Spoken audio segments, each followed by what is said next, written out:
can speak more authoritatively on this, but I empathize with the challenge that Red Bull had in setting up that new chassis, just because it was the aerodynamics of that were tied into how the suspension system worked, and so the system that they had designed that, or the suspension system that they had designed that around to get the aero to work at its best.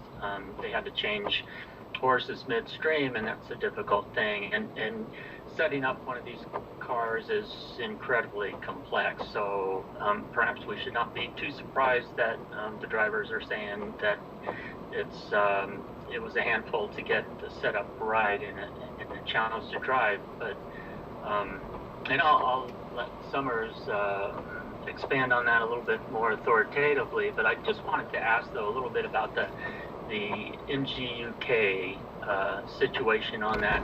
What is?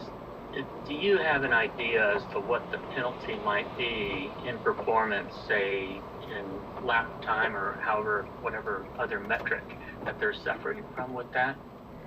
Well, if we listen to Christian Horner, in totality they're losing about 50 horsepower to Ferrari and Mercedes. I'm not quite sure you can put that kind of number on it, to be fair, and as we know, it's all very circuit dependent.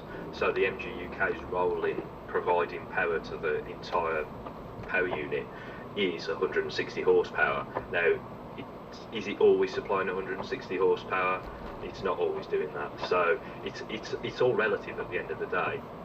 So it comes down to how hard can they drive the MGUK for those periods of time as well. And they might just be losing a few horsepower here and there, but it's all adding up to lap time they're losing, be it qualifying or the race. Hey, Summers, slight tangent from the chat room. James Funnell, who I know for a fact should be studying for a maths exam, young sir, says, I think that Newey gets too much praise. He is one person as part of a massive team. So with that 50 horsepower or whatever deficit, people are always talking about, well, they've got the aero to make up for it in the corners. But, you know, the Lord of Whispers that's been whispering in my little ear, and your sources are probably better than mine, say that this is really the least involved Adrian Newey has been in an aero development plan out of the whole time in Red Bull. Yeah, well, that's an obvious thing in reality, because he stepped away from the sport. You know, they've got him involved in other facets. They're working with in yachting and all sorts of other areas where Adrian wanted to impress on his sort of aero style. So he did step away from Red Bull. And you have very good people at Red Bull anyway. Dan Fallows